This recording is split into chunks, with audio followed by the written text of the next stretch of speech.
important. The conference championship game last March with George Mason taking the crown and getting to the big dance. It's George Mason and St. Joe's here in Philly. Happy to have you with us. George Mason wins the tip 6-0 in A-10 play, coming off its sixth conference win, a 59-54 victory over Loyola Chicago.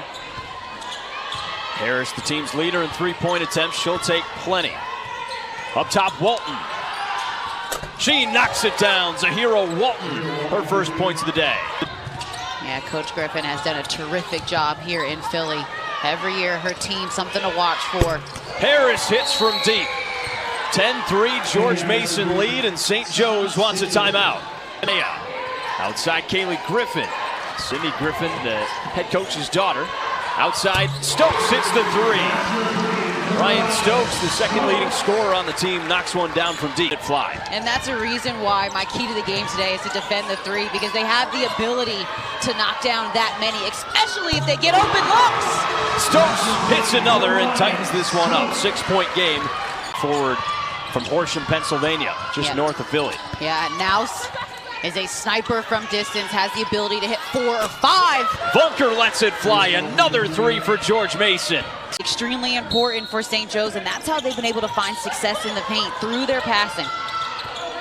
George Mason scoreless in the quarter, not for long. Kennedy Harris hits her fourth three of the game. And that wasn't a quite open look for Harris. Pushing the pace, and Stinson gets it for 2. 5-point game. Tell you what, those two have connected real. It away. Pushing the pace, Walton. Easy bucket for 2. Defense into offense. The recipe for success for George Mason, and St. Joe's wants a timeout. 9-point lead for the Patriots. We'll be right back in 30 seconds. She reminds me of Hannah Hidalgo. Yeah. Like, to me, you know, I've covered Notre Dame women's basketball extensively the last couple of years, and there are teams across the country who game plan against last year. St. Joe's going to have to try to force a turnover or foul as soon as possible. And they just narrowly escape a turn.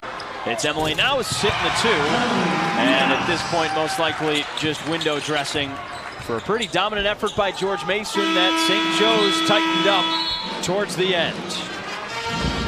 George Mason moves to 7-0 in A-10 play atop the conference standings.